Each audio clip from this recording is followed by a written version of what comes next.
An 83-year-old man stands before Judge Caprio for running a red light. Frail hands, silver hair, a military bearing still unmistakable despite his age, the judge asks a simple question, "Mr. Hale, can you explain why you were in such a hurry?" The old man doesn't answer at first. Instead, he slowly removes his jacket. Underneath is his full dress uniform, Army green service attire, retired lieutenant colonel insignia on each shoulder, but it's what rests on his chest that steals the breath from everyone in the room. Tattooed over his heart are 24 names, first names, last names, ranks, each one inked in perfect military font. "These are the men," he whispers, voice splintering, "who didn't come home from my last deployment." He swallows, eyes glistening. "I visit their graves every year on this day. I was running late." Judge Caprio freezes, then slowly, respectfully, he rises, unbuttons his robe, and places a hand over his heart. What follows becomes one of the most emotional moments ever witnessed in that courtroom, a day when justice quietly steps aside for gratitude. Thursday morning, 10:15. The bailiff calls the next case. Thomas Hale approaches with the disciplined posture of someone shaped by decades of service that he moves slowly, but there's a strength in his steps, polished shoes, pressed khakis, and a formal shirt beneath his jacket. Judge Caprio notices it immediately, that look in the man's eyes, a heaviness, a lifetime stored behind a single glance. "Good morning, sir." "Lieutenant Colonel Hale." "Retired, Your Honor," he replies softly, "but yes." The judge thanks him for his service and motions him at ease. "Some people carry their rank forever, Colonel Hale." The camera shows your vehicle, a 1987 Chevrolet Caprice, entering the intersection after the light turned red. "Do you recall the incident?" "Yes, Your Honor. I was headed to the Rhode Island Veterans Memorial Cemetery. I was running late, and I made a mistake. I saw the light turning yellow and accelerated instead of stopping. I accept full responsibility." His voice is calm, disciplined, the kind of voice shaped by years of weight far heavier than traffic violations. Judge Caprio glances at the date, Veterans Day, the destination, the cemetery. "Colonel, were you visiting someone?" Thomas's jaw tightens. "Several, Your Honor. It's an annual tradition. Every November 11th for the past 41 years. 41 years, grief that old doesn't fade, it settles into the bones." "Colonel Hale, what unit did you serve with?" "U.S. Army. Multiple deployments. My last command was in 1983. Operation Urgent Fury. Grenada." A hush falls. Most only know Grenada as a brief mention in history books. For the men who lived it, it never ended. "You were the commanding officer?" "Yes, sir. Company Commander, Charlie Company, 2nd Battalion, 75th Ranger Regiment." He says it with pride, but beneath it lies sorrow. Judge Caprio clears his throat. "Colonel, the report says you were traveling well above the speed limit. Were you aware of how fast you were going?" "I was, Your Honor. 53 in a 35. There's no excuse. I looked at my watch and realized I was 20 minutes late. And I just couldn't be late. Not today. Not for them." His hands tremble now. "Your Honor, may I show you something?" The judge nods. Thomas slowly unbuttons his jacket. Beneath it, his full uniform, Army green, Lieutenant Colonel insignia, Combat Infantry badge, Ranger tab, Bronze Star with Valor, Purple Heart. But these are not what make the courtroom fall silent. Across his chest, visible through his undershirt as he opens the top buttons, are tattoos. 24 names, arranged in perfect columns, resting directly over his heart. Old ink, faded by time and memory, but every name clear as the day it was etched. Sgt. James Morrison.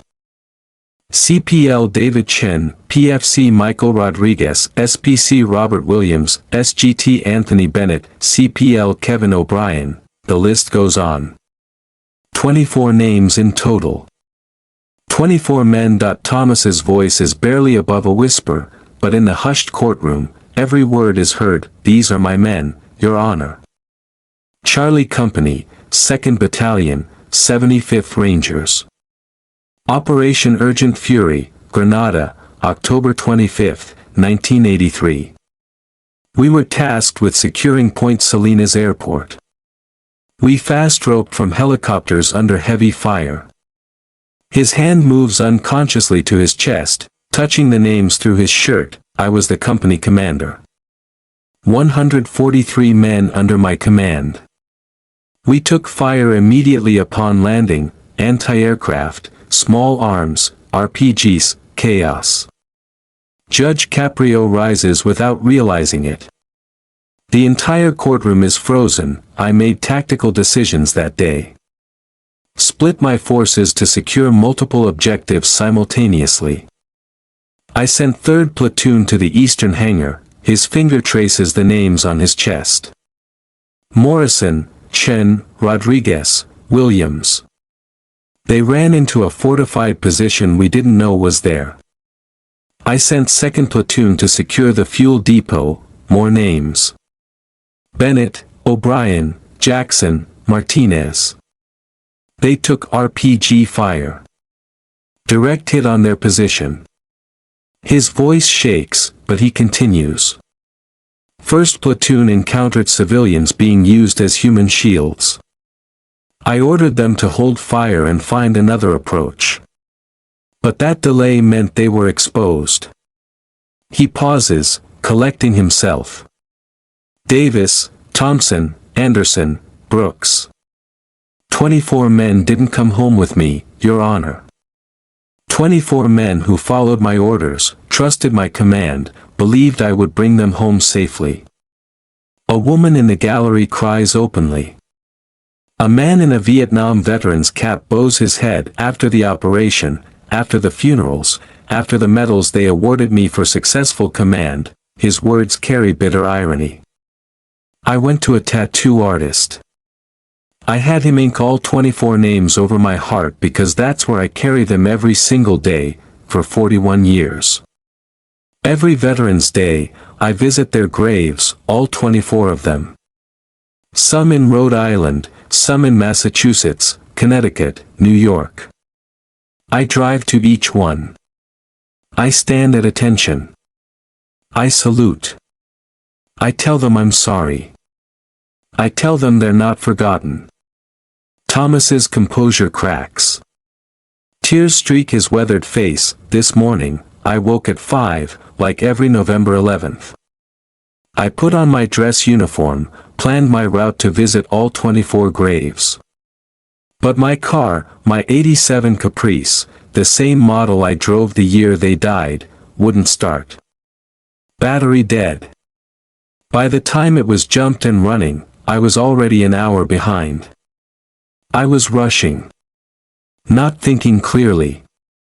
I saw the light turning yellow, and I couldn't be late for them. I've never been late. Not once in 41 years. Not now. He looks directly at Judge Caprio, tears streaming. So, I ran the red light. I endangered others. There's no excuse for that.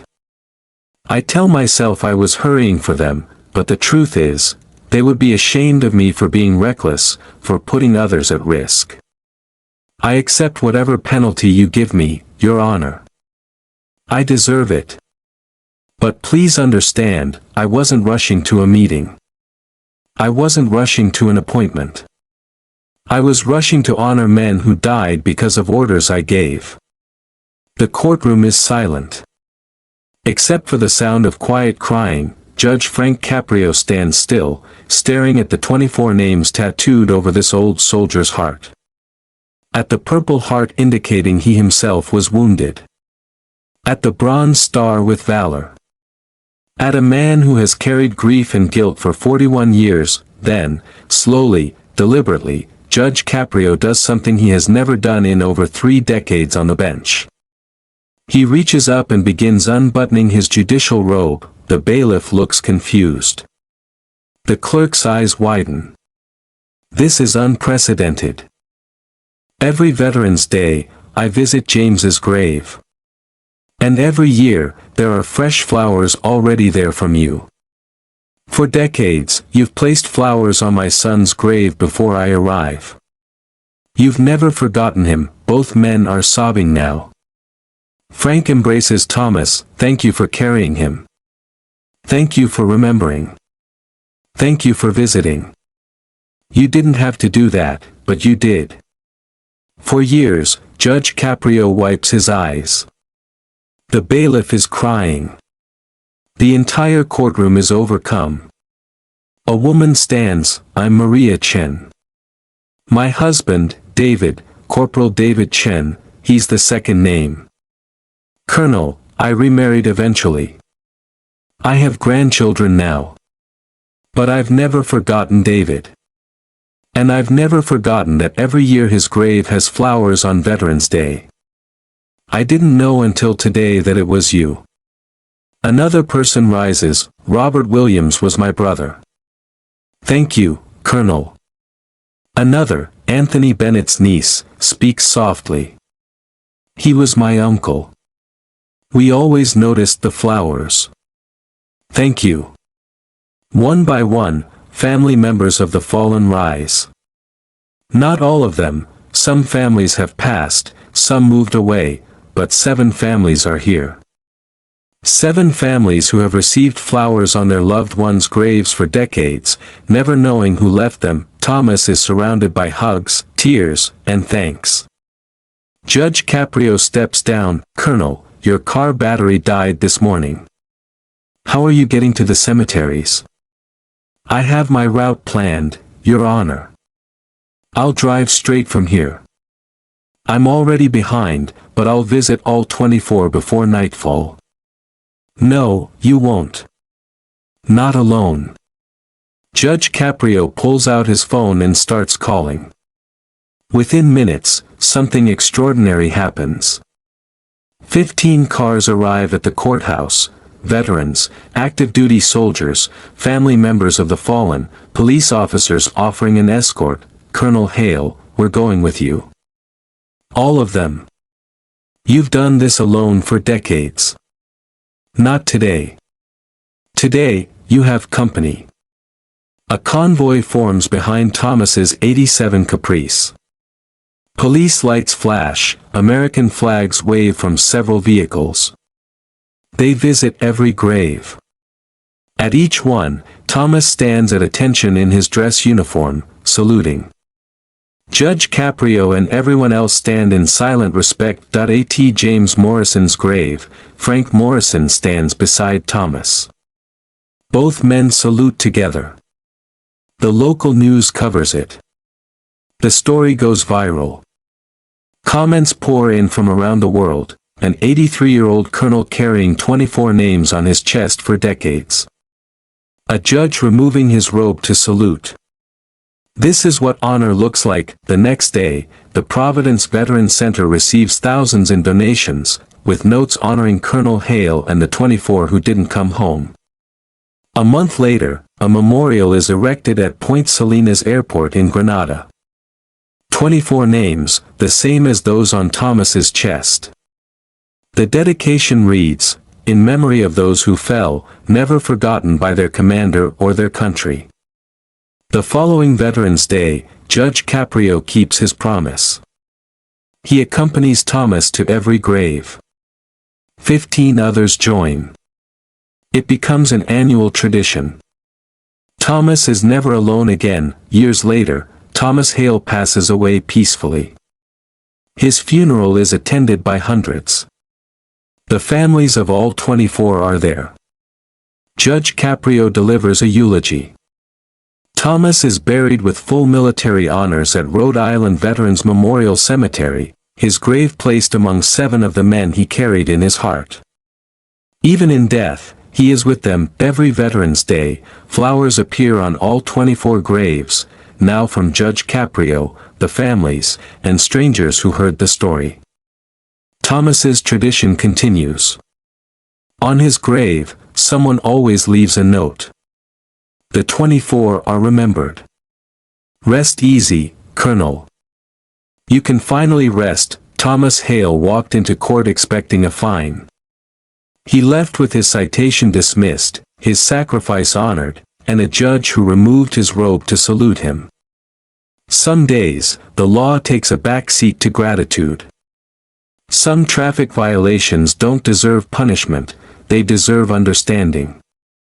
A man who carries 24 names on his chest for decades has paid enough. This is what happens when a judge sees beyond the citation to the person standing before him. When an 83-year-old soldier still honors men who died decades ago. When a courtroom becomes a place where grief, guilt, honor, and gratitude meet, Thomas taught us that service doesn't end when you take off the uniform. That command means carrying your men forever, the ones who came home and the ones who didn't.